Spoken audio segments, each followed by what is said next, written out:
can you hear me? Yes. Claudia, thank you very much. I'm very happy to welcome Professor Claudia von Werlhof of the University of Innsbruck, Institute for Research on Patriarchy. Now, let's start with a brief that you wrote to Greta Thunberg. I read it some minutes ago. I read it aloud on the radio. In this letter, you tell, among others, that the disruption of the global climate is not due to CO2. Where can we find scientific evidence for this, since the mainstream information tells us every day that the climate disruption is due to CO2? Mm-hmm. Can you please tell us more? Because we hear this every day. It's some kind of a mantra. And yes, that's what I'm in for years now. And there are two problems. The first thing, what is climate change? And the second, what does it have to do with CO2? So there are two problems, because what we consider climate change, at least in the official discussion, is called global warming. And this global warming doesn't exist. I mean, there are data from NASA, which is the North American Space Agency, and they show that in the last 18 years there was no general global warming. So this doesn't exist.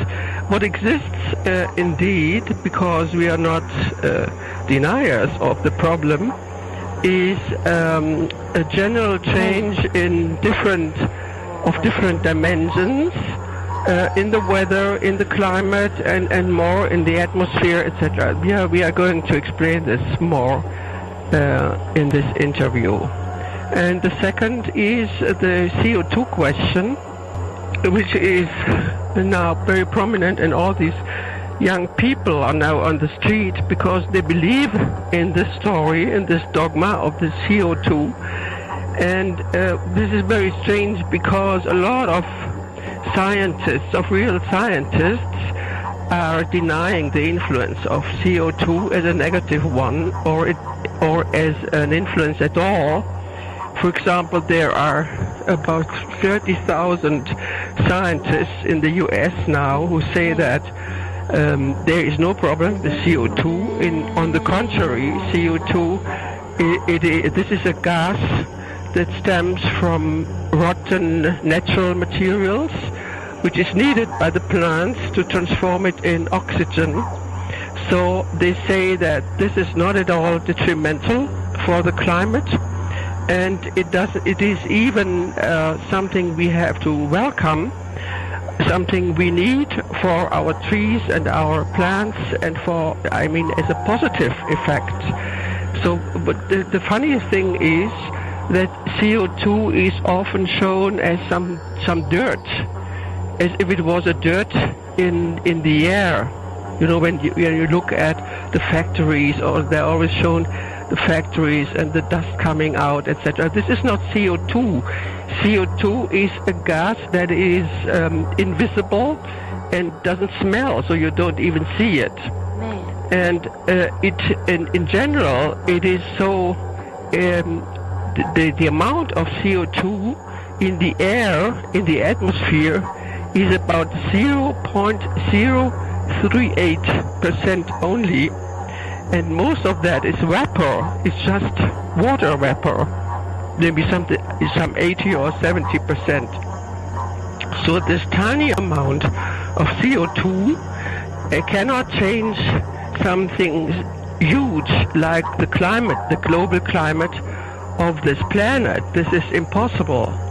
So all these scientists, who are really serious scientists, are denying a possible negative influence of CO2 on the climate. There are even winners of the Nobel Prize, etc., like Eva Gerber, who are explaining it, or people like from the Massachusetts Institute of Technology, like Richard Linson and others, who are really serious scientists. And the IPCC, that is the International Panel on Climate Change, on climate change, the IPCC, founded in the end of the 80s of the last century. This is a political organization that is propagating and proposing the CO2 myth. So this is a political question, and from the point of view of a real scientist, CO2 is not really something detrimental and is not really changing any climate. It's too tiny for that. So you see, there is a real problem. And if you look at the foundations, when this came about, this happened in the 80s, at the end of the 80s, and before this time, all the world spoke about a possible ice age, a new ice age, like Lowell Ponte with his book on the cooling. It was a book from 1976. They spoke about a cooling and a new ice age in contrast to the global warming we are speaking of today. So there is really no historical debate anymore about how this came about. And the IPCC was founded by, think tanks like the Club of Rome and like the World Watch Institute and the Rockefellers, etc. So people who have different interests in the whole question, and they found, this was an analysis by William Engdahl, who said they founded, or they invented the myth with CO2 in order to have a common enemy defined, which is humanity, because humanity is producing so much, and civil industry, etc., they are producing so much CO2, and they can take this ideology for another plan, for another policy.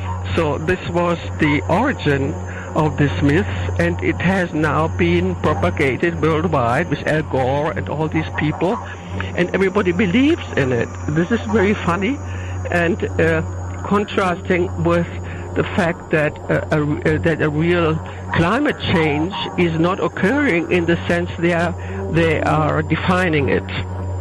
You know. Yeah. So this is generally not known. This history is not known, and people really don't know anything about nature and about the planet. So there is a certain ignorance generally in the public, and they just believe in everything. So very funny. Well, this is the other effect. So what is changing? There are a lot of changes in the world, in the climate, and in many aspects of the like Rosalie Bertell, we are speaking about her later, who said we are wrecking our planet. But how? It's not global warming, and this is a totally different aspect, which is not mentioned by these people who speak about climate change. They don't see that there are changes, but very different ones and with very different origins. Yeah. So this is for the first. This is my first statement on that question. Yeah. It seems also that computer models predicting catastrophic global warming in the coming years are parameterized. There is a risk of framing the outcome of these mathematical models a high risk. Can you say something about Well, these models, the IPCC is using computer models. This is just an outcome of computer simulation. It has nothing to do with reality. And what they are measuring is what they want to measure. They just measure something like more CO2 output, but they do not consider all the complexity of the climate on this planet. They have no parameters about them, and so they are really trying to fool us with what they are saying about such a big amount of climate or of global warming. This is not happening. It's not happening, and it will not happen, at least not because of CO2. So these are really strange methods that are not really scientific methods. One should say they are political methods because they want to prove something which is not the case. So there is no reason why there should be an amount, such a global warming of until they say about 4%, which is impossible. At least it is impossible with simply putting CO2 as a measure with this tiny amount of CO2 in the air. You would never have any, effect. And that it is very funny that everybody is believing in this nonsense. It's a theory, but it has nothing to do with reality, and we should look at why this theory exists. So this is maybe the more important question. Yeah. Some 30 years ago, we already warned that the protective ozone layer had been reduced. Nowadays, we don't seem to care anymore for ozone depletion in the stratosphere. How could this be explained? Because we have to be concerned about the depletion of ozone. And where does it come from? The ozone, yes. This is a very funny thing, and it's not funny at all in the end, because the ozone layer is really something that we need to have on Earth. Without the ozone layer, there would be no life on Earth, because it protects us from cosmic radiation from the sun, especially UV, C and B radiation, which is very toxic. And we have found that this radiation today is coming down to Earth, which normally is prevented by the ozone layer. But now it comes through. And this is a longer story, because there was the Montreal Protocol in the 80s, which prohibited the use of CFS, all these methods, all these chemicals you have in the refrigerators, etc., because they thought it was the reason. But this was wrong already then, because we know that what is really destroying ozone is especially radioactivity. And radioactivity is a lot of radioactivity in the air, since the military was experimenting with nuclear explosions since the 40s and 50s until the 90s. The end of the 90s, we had about 2,200 nuclear explosions on Earth and in the atmosphere, and they have produced a lot of radiation, of radioactive radiation that is destroying the ozone layer.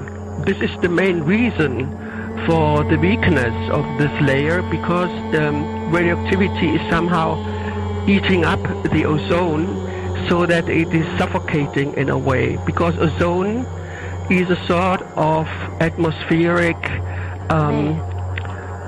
oxygen, and radioactivity is finishing with the oxygen.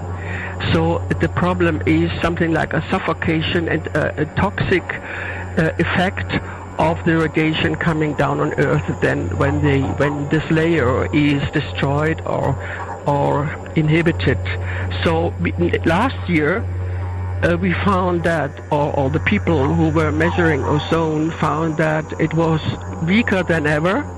It did not recover as was proposed after the Montreal Protocol, and that in the contrary, it is not only existing in form of holes in the Arctic or in the Antarctic. In the Arctic only since Fukushima, with all the radioactivity, there was never a hole in the Arctic before. And now we have an ozone depletion even over the whole northern half of the Earth.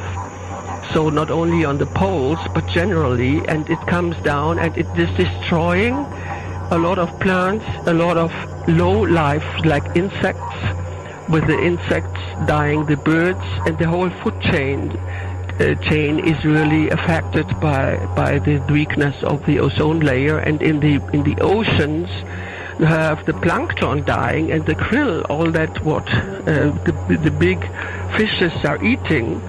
And you have now many fish who are dying from hunger, and you have a dying coral reefs, like for example the Great Barrier Reef east of New Zealand, the biggest one in the world of coral reefs, is now somehow dying and is not reproducing itself anymore.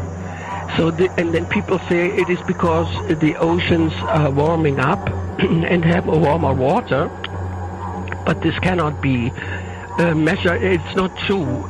But the main problem is that toxic radiation from the sun comes down into the water as well, and it is killing and making this life in the oceans die. And then you have all this radioactivity from Fukushima, which is led into the Pacific, so that life in the Pacific is dying out nearly. So soon we will have no fish anymore. Well, this is somehow very tragical, because Rosalie Bertell, who wrote this book on Planet Earth, The Latest Weapon of War, she was really studying all these problems and where they stem from. And she always warned about the ozone layer because it had been thinned out already by 10% in the end of the 90s, and now it's becoming more thinner and thinner. And she said with 20% thinning of the ozone layer, there will be no agriculture on Earth anymore. Yeah. Because the plants will be destroyed by this toxical. When you can see that even on your balcony, when you have the plants and the sun is already starting, that the leaves are getting brown, and it's somehow they are not growing much, your plants in the fresh air. So this is maybe the biggest problem we are facing as a result of many effects which are destroying the ozone layer, not only radioactivity but also other instruments of war, one has to say, war against Earth, that are much worse than any global warming. Yeah. What can we say about geoengineering, and especially stratospheric aerosol injection, which is one of the technology that the IPCC is in a way not suggesting, but they say it can be a solution for the global warming. What do you think of it? Well, if the global warming was the problem, I mean, yes, that on the basis of this wrong theory of global warming and CO2, there are now civil and geoengineers existing, something that didn't exist in previous times, and like Caldera, Keith, and Lowell, Wood, etc., and to plan to have a solution for this pseudo problem, which is supposed to be a solar radiation management, SRM or SAI, in which they are somehow injecting aerosols into the air to block the sun from shining and from heating up the world. So instead of removing CO2, their plan, because this is politically not possible somehow, they promote this other solution to fight against the effects of global warming, of so-called global warming, and this would be blocking the sun from shining too much on Earth, something like that. And so their plan is to inject aerosols into the atmosphere, and especially David Keith from Harvard University has his project, SCOPEX is his project, in which he tries to inject even sulfuric acid into the atmosphere, imitating something like a volcanic eruption.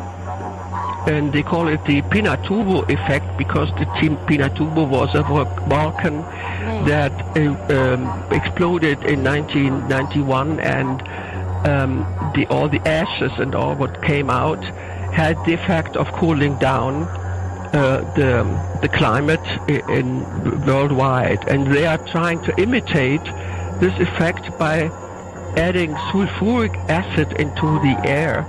And recently, David Keith, this professor from this University of Harvard, even said that 10,000 of people would die from that, at least, because this would mean to have acids down on Earth, which is destroying all life, possibly. I mean, these are really crazy experiments they are planning, and they go as civil engineers and geoengineers. And the funny thing about this movement of civil geoengineering that is now a part of nearly every university in the world, is that they do not speak of the military background of all these technologies they are now propagating, and all these movements about climate justice, etc., don't know anything about it as well.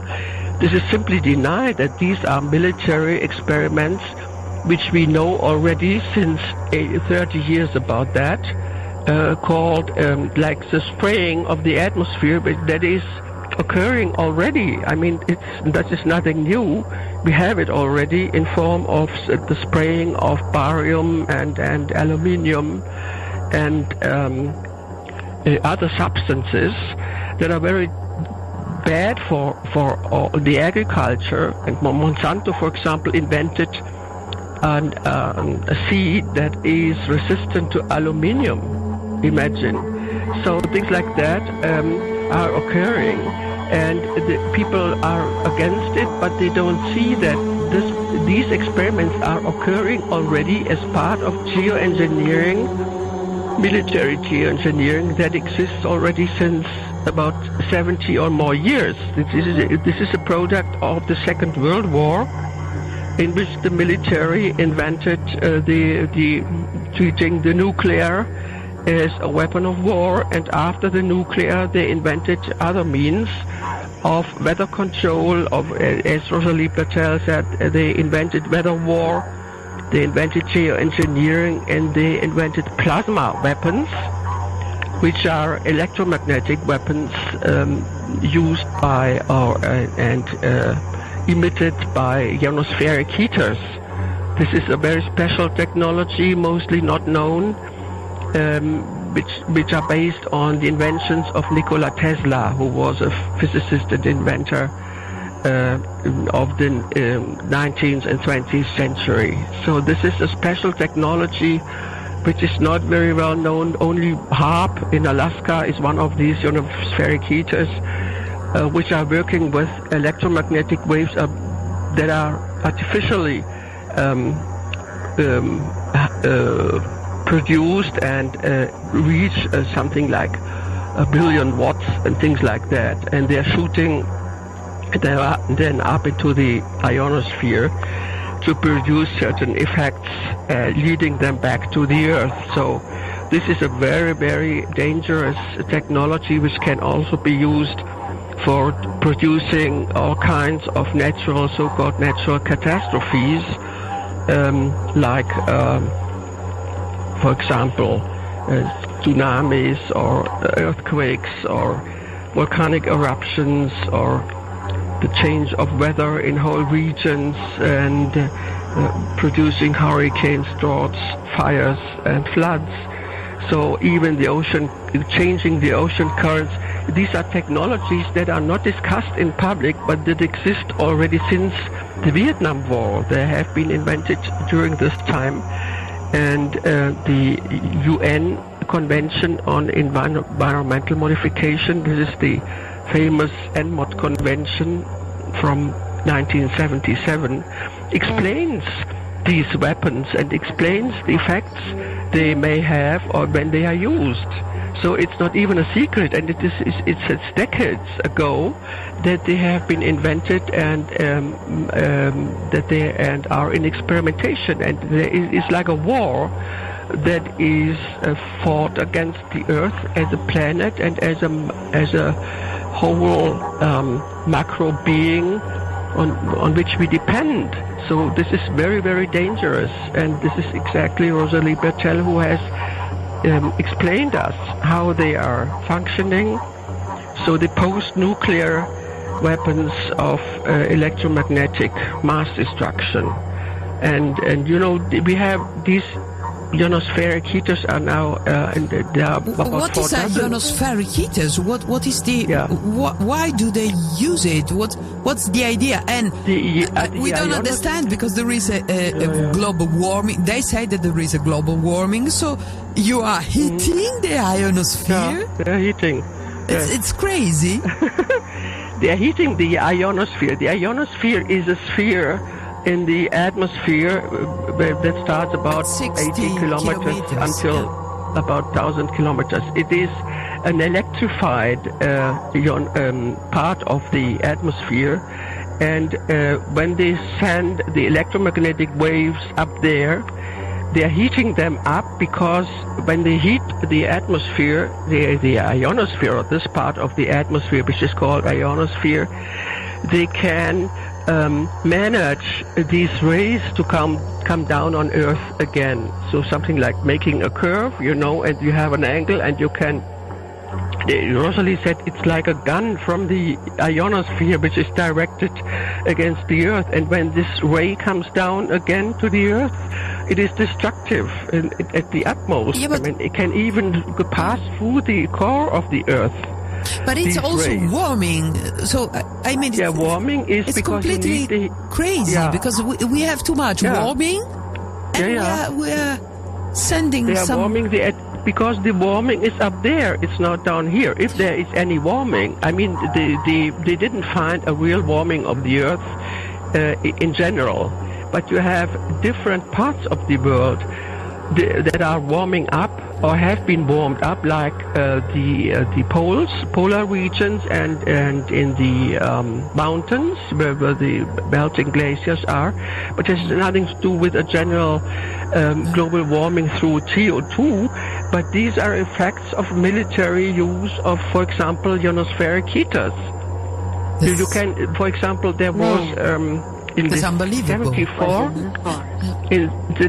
There was a treaty between the USA and the Soviet Union at that time in 74, and they had the Vladivostok Treaty, in which they planned together to heat up the Arctic, because they wanted the ice go away to get down there to get to the oil on the ground of the Northern Sea. And they couldn't get there because of the ice, and now you have already half of the Arctic melted down, because they used electromagnetic waves for that, ELF waves. They are extremely low frequency waves, and they have torn the Arctic with that. It had nothing to do with global warming, but with the military technology. Yeah. And what do we know, going back to geoengineering, to solar radiation management, do we have evidence that that the program is on? I mean, we see all this kind of trails in the sky, and the sky is completely sometimes covered by these trails. They are persistent, staying the whole time. What do you think about that? Yes, phenomenon? It is an older military technology which is implemented since about 30 years. It started in the 90s, and for example, you have effects in parts like Shasta in California. They have by these sprayings of what are called chemtrails. Sometimes chemtrails is a word used by the military, but it's not really showing what is done. I mean, it's like Agent Orange that was sprayed on Vietnam by a toxic product by Monsanto, and it's like that. It's toxic, and like, for example, this community of Shasta in northern California, they have a land which is not producing anymore. Everybody is sick, and the animals and plants are dying because they have had such a load of toxic materials, aerosols coming down from the sky, that they are dying. And they have made a big event there some years ago to protest against that.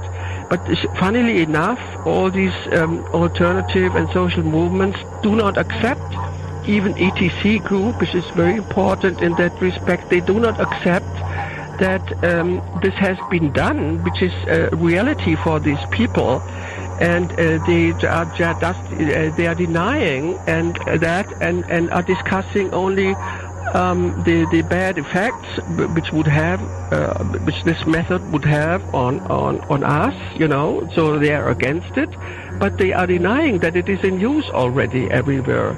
And we have that, of course you see it in the sky, and I have done some research about why they are doing it. I mean, from the military is not interested in any global warming question. They're even denying global warming because they know how it's coming about because of themselves. So they are doing that.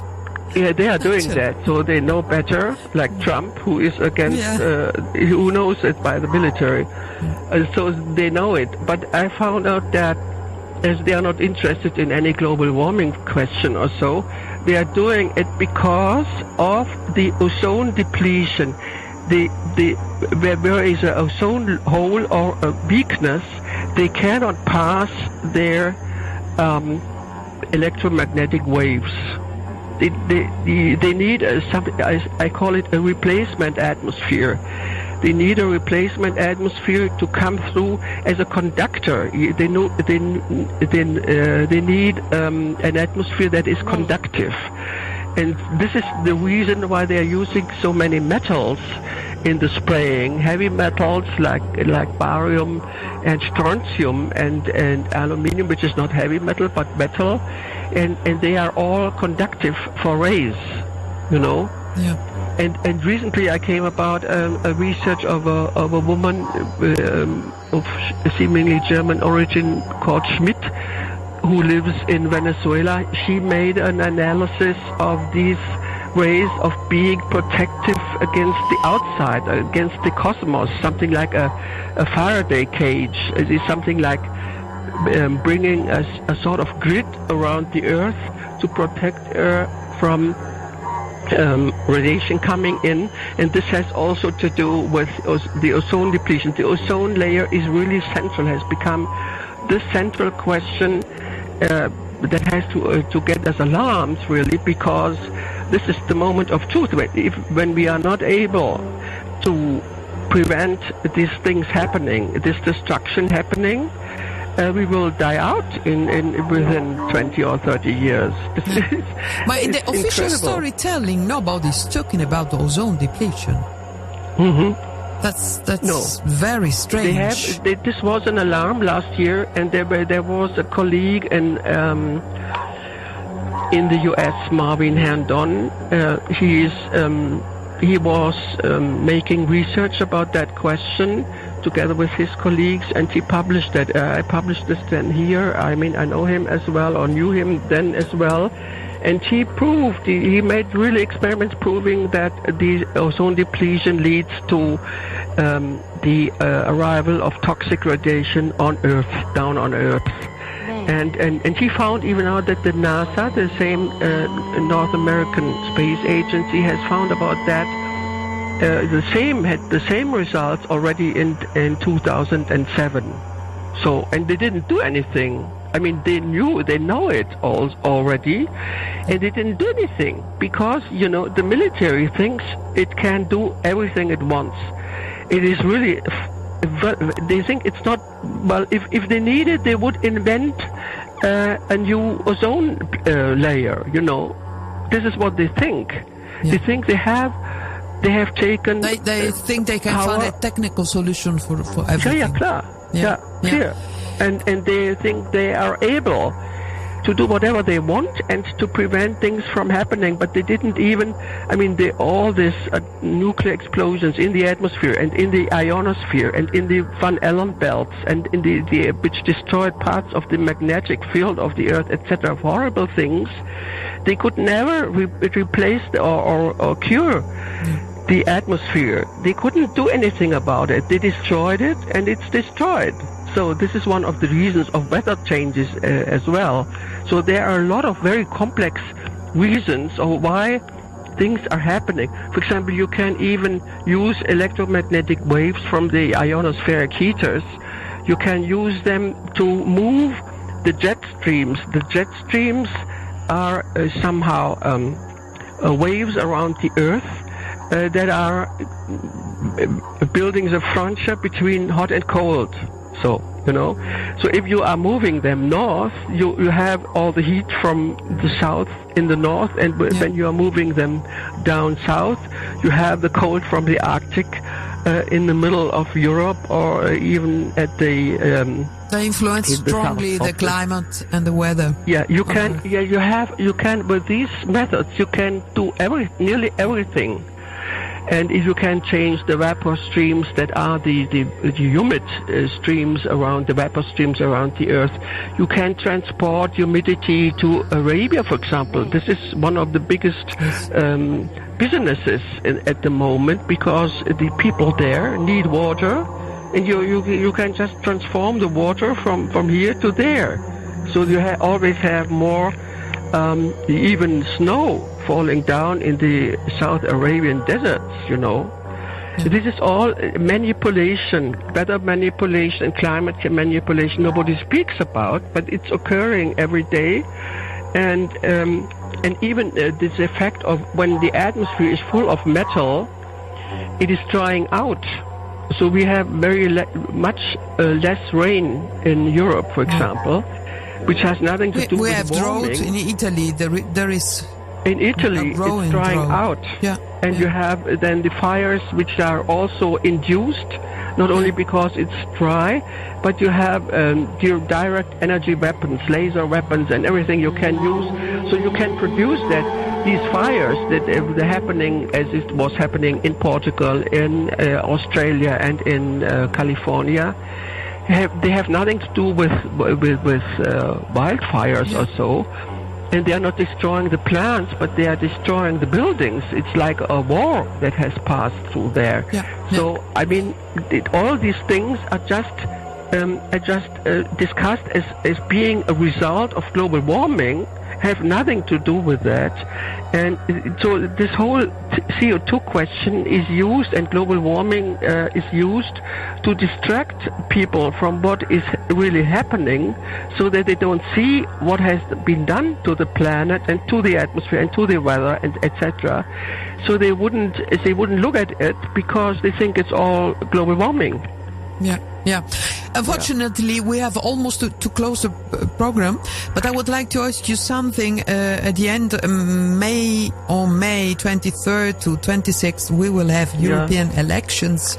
They're coming. What can we do as concerned Europeans to put climate engineering and all related risks on the electoral agenda? Because we expect European institutions protect 300 million citizens from the risks of these extremely dangerous technologies.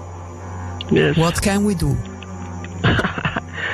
What we did, at least, is we are not just now publishing a book that it is called Global Warning, not warming, but warning. That's good. And it's going to appear there, but women are explaining their research and about what we are talking about now in that book, and this will be published in the Talma Studios International in Dublin. So this book, I can recommend it. But I mean, what the problem is that people don't know, and they don't get informed, even if this is possible. The book of Rosalie Bertell exists in the 4th edition in German. It exists in Italian, exists in French and in Spanish. Everybody can read it. And, many people have bought it because the 4th edition, it is now 15,000 times here in existing. And somebody should have read it, but people don't speak about it. I don't know what to do. And the parties that are running for election have nothing to do with all the Greens should be those who should be most interested in this question, but they are not. They are sold to. I mean, you have to see that behind the whole question of climate change, etc., there must be somebody who wants people to be distracted and to be organized around other issues. And you have the whole smart city and 5G movement, all this the technification of the society, and a sort of reduction of of production and consumption.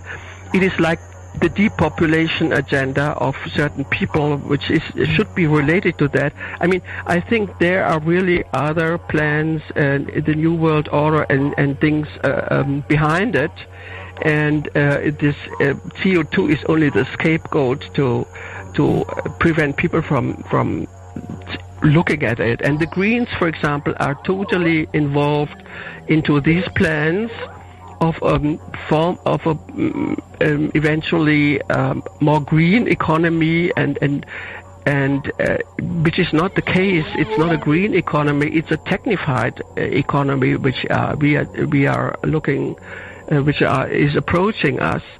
And I don't see the left has no interest in the whole question because they are concerned about progress and development, to say it like that. They have you need a critique of these technologies of I call it military alchemy, what we have here, but they are not interested in that, and the other parties, in any case, not at all.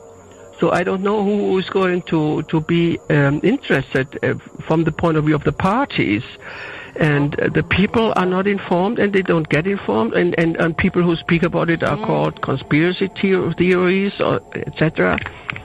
So, I mean, how to have that change, the change from looking, from believing in these ideologies that come from above, how can people like this Greta and the young people get informed about the reality? They should know what is really going on and not what is supposed to go on. So this is the problem. I don't know how to do that. This is why I wrote this letter to Greta Thunberg, to get her informed. And as I know, she even recognized ultimately that there is a military problem, but not just the one we are discussing of geoengineering. Did she answer you? Did she answer you? Yeah, no, of course not. Of course not. But she at least, no. Because there is a big movement behind her. The CO2 movement is behind her, of course. Yeah. And there has been plans since 7 years. They are discussing how to mobilize the youth. So this is just an adventure of the people, but this is an organized campaign of the other side, you know. Claudia, we have to stop, unfortunately, but we will present your book when it's going to come out, and maybe we can present the book of Rosalie Bertel one more time, because our task is to inform people. So we do what we can to inform people. Yeah, maybe you can translate it into Netherlands. Yeah, maybe it could be an idea. Unfortunately, I have to stop, but I thank you very much for being with us this evening, and I hope to speak to you again. Thank you very much for being here. Thank you, bye-bye. Bye-bye. En we hadden net een gesprek met professor Dr. Claudia von Werlhof, Women's Studies Institute for Political Sciences at the University of Innsbruck. En haar instituut is het Innsbruck Institute for Research on Patriarchy in Oostenrijk. Dit was Radio Onda Italiana, Voice of the Town. Vanavond in de studio Silvia Terribili. Hartelijk dank voor jullie aandacht en graag tot de volgende keer.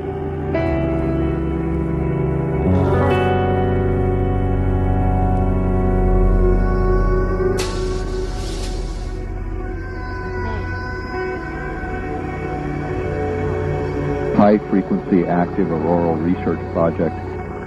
High-frequency active auroral research project. High-frequency active auroral research project. High-frequency active auroral research project. High-frequency active auroral research project. High-frequency active auroral research project. And this is a project operating here in Alaska, just about 250 miles northeast of Anchorage. What does this project consist? You discussed in the book that it involves using so-called atmospheric heaters, basically radio antenna in phased array, to radiate energy into the ionosphere in the upper atmosphere. How does that work for people that do not understand either radio or the physics of the ionosphere. Could you briefly explain how this is actually going to work? Sure. What they've done is they've developed a system. It's actually a field of antennas, and they're about 70 feet high. At this particular time, there are 48 constructed antennas.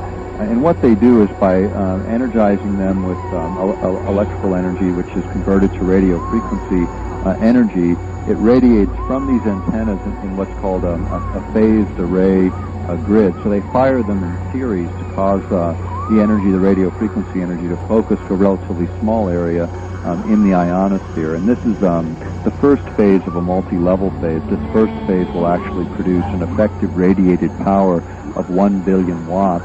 And then it's scheduled to go to 4 billion watts approximately in the second phase, and then a anticipated level eventually by the planners of 100 billion watts of effective radiated power. So basically, these are radio antennae, which are going to be broadcasting energy into the ionosphere. The ionosphere is a critical element of the Earth's ecosystem and has profound implications for those creatures, human and otherwise, living on it. Can you briefly, Nick, explain to us what the ionosphere is, how it serves the Earth? Sure. The ionosphere is an area, it's approximately 30 to 600 miles above the Earth's surface, and it's an energized area, and it acts more or less as a filter or a screen against incoming radiations that would be quite damaging. For instance, X-rays and cosmic rays are screened out in the ionosphere. And this is extremely important because when you compare it to, say, the ozone layer, which is screening out ultraviolet, which can cause skin cancers and severe sunburn, what we're talking about here is something much more important in terms of its environmental impact. This is a very critical area of our environment. It's also the area that radio signals are bounced off of to get the effect of radio over large areas. In this case, however, the radio frequency energy they're utilizing is for specific weapons applications. We're going to talk about some of those specific projected applications in just a few minutes. The book is subtitled Advances in Tesla Technology. I realize this is a big subject, but Nikola Tesla, can you briefly tell us, for those members of the audience who are not familiar with that man and his work, who he was, what he worked on, and how the technologies involved in Project HARP are relevant to and developments of Tesla technology? Sure. Tesla was quite brilliant inventor. In fact, in the 1880s, he had developed the entire system of AC power generation and transmission, and that's what we operate in our households on today. In fact, people remember Edison as the pioneer in electrical energy and its uses for practical uses and application. However, Tesla's applications were much more readily utilized by the American world as a whole. In fact, that's what we use today. But he was also involved in advanced weapons research and other technologies, including beaming electrical energy from one part of the planet to another, which is sort of an overlap on the HARP program in one particular application. But when you look at HARP, what you find and what we found is 12 basic patents surrounding the technology. And within this patent cluster, the lead patents were by a gentleman by the name of Bernard Eastland. Dr. Eastland was actually, his whole creative stimulus behind the HARP transmitter was based on Tesla's original work and some of the theories of Tesla regarding weapons applications. Although the actual technology is probably quite different, the idea is essentially the same, creating in Eastland and Tesla's case a shield to protect the United States from weapon systems that might be engaged against us. And that's really where the root of this invention rests. Basically using beamed energy in order to alter the atmosphere in such a way as to generate a number of different military applications. We're going to talk about some of those specific applications in a couple of minutes. The patents that you alluded to, by the way, Bernard Eastland's last name is Eastlund, is it not? That's correct, and he's actually a really good guy. I mean, we've had a number of conversations, and he's a very brilliant man, and a number of the applications that we uncovered were things that he just did not anticipate. But that's the way it is in science. People specialize. They don't always see the big picture. The patents that you alluded to, those 12 patents, have gone through a number of corporate sponsors or ownership. Three companies that figure prominently in the development of the HARP system are APTI, the mysterious E-Systems, and Raytheon. Could you briefly, Dr. Begich, explain these three companies, the relationship between them, and how they came to acquire and perhaps utilize these patents? Sure. APTI was actually a first-line subsidiary of ARCO, Atlantic Richfield Company, which is the largest oil and gas company operating in Alaska, owning approximately half of the natural gas on the North Slope, which amounts to many trillions of cubic feet. Now, this natural gas currently has no market, so ARCO was going out to look for a way to develop those gas fields and actually find a way to use the energy in place. So they hired Bernard Eastland essentially to do that, to find a way to use this energy in some meaningful application. And what he came up with was the HARP transmitter for military application. Now what became of that is ARCO began pursuing this whole area. They sold the military on the concept in the mid-'80s, and they formed a subsidiary, APTI, around Eastland. And Eastland actually ran the company in its formative years. In that period of time, ARCO advanced a series of patents going up into the early 1990s, in which they developed the technology even further beyond what Eastland had originally envisioned, scaling down the power requirements for certain applications and so forth. What happened then is ARCO continued to develop, and they actually bid on this project against Raytheon Corporation initially and another bidder. And ARCO Power Technologies was reported to be only a $5 million a year company with no military contracting experience as a subsidiary of its mother company.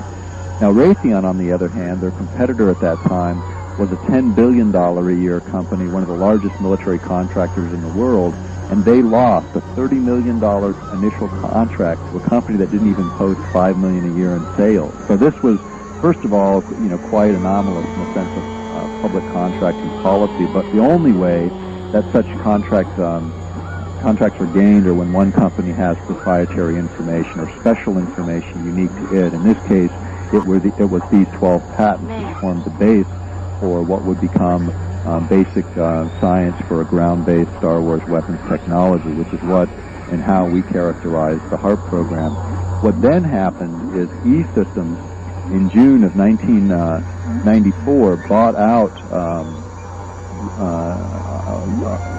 ARCO Power Technologies Incorporated, bought them out entirely, and the patents as well as the second phase contract on the project. Now, E-Systems is an interesting one. They made 60 Minutes a year or so ago, and they also made the front page of the Washington Post as one of the most secret companies in the United States, doing $2.1 billion a year in sales, of which $1.8 billion were for security agencies, military intelligence groups, CIA, and others. And of that, $800 million are black projects so secret that even the United States Congress is unaware of what they are.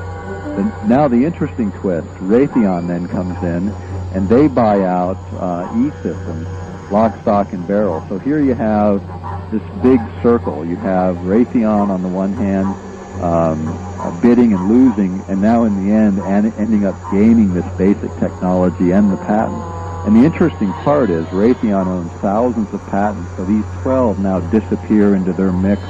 Very difficult to extract where they came from or the chain of assignment, unless they had been told prior to those transfers. And that's when we pulled the original files, and that's what our files indicate was ARCO Power Technologies was the root, and the end owner is Raytheon, now one of the most powerful military contractors in the world. And this again via E-Systems, to a certain extent mysterious and certainly sub rosa / covert military contractor with ties to the intelligence community. Now, with regard to the specific applications of Project HARP to various areas of military activity, one of the applications that you mentioned is missile detection, and in terms of determining the difference between dummy warheads and real warheads, and also defense against guided missile attack through altering the atmosphere in such a way as to neutralize those missiles. Can you explain how Project HARP is projected as doing this? Sure. There's actually 3 patents surrounding that particular idea, along with a an article that we found sort of after we published, but one showing that the former Soviet Union had developed a similar technology. But essentially what they can do is they can create an over-the-horizon radar effect. And what's interesting is this site where it's located, where HAARP is currently built, is the old site of the backscatter radar station. And this particular station was abandoned theoretically after the Cold War ended. However, when you read the patents and you look at the technology, this technology was far superior to the old over-the-horizon technology that they had up to that point developed. This technology will look over the curvature of the Earth and detect incoming objects from ionospheric levels, which we had said earlier were quite high, several miles above the Earth, all the way down to the surface. So you're even able to detect, in this instance, cruise missiles. Now, what can also happen is by increasing the energy output of these devices, these radio frequency transmitters, it'll create a field around the incoming objects that then, using gamma ray detectors, they can actually determine which objects are carrying nuclear payloads and which ones are decoys. And this is important because in a nuclear threat cloud, which is the way they characterize an attack, we might have as many as, say, 100,000 incoming objects, which only a few will actually carry warheads. And the objective of having all those decoys is you figure some will get through. Well, with this technology, they would be able to discriminate between those that are decoys and those carrying nuclear warheads. And then by adding even more power into the antenna array and subsequently into the ionosphere bouncing back to the Earth, they're actually able to cause bit errors on the onboard computers, which causes them to malfunction and crash. So this is pretty versatile in those three particular applications. There are 3 patents surrounding that. All of them are now held by the company in control of this particular project. So it is, in a sense, a very sophisticated not only detection device in this application, but also one that can actually destroy those incoming objects. Can you briefly explain for the layperson, of whom I am one, how this phased antenna array will accomplish, or is projected as accomplishing these tasks? In other words, what is the physical mechanism involved? Okay, what they do is by firing these antenna in a specific way, they're able to create a focusing ability, and with that, they're able to then bounce using a smaller array, which there is one located here called High Pass up near Fairbanks. They're able to bounce the signal off of this artificial plasma layer, or this layer of energy that they're able to place in the upper atmosphere, and they're able to maneuver this like a mirror. It can be pictured as a hand mirror bouncing light, only in this case it's a energy mirror bouncing radio frequency energy over the horizon, and that's essentially the basic mechanism. It's a two-pronged or two-array approach in that particular application. Now, the term plasma is something you refer to frequently in your book. Very briefly, for the layperson, that is? Well, when you look at it in this application, it's cold plasma. It's actually got a low temperature in comparison to what most people think of in terms of high energy plasmas. But what it essentially is it's by rapidly scanning and more or less painting in the ionosphere using this device, they're able to create what could be characterized as a wall a standing wall of energy, if you will. That's, I think, the simplest way to characterize it. Another of the applications that you discuss is something called deep earth tomography. Can you tell us more about that?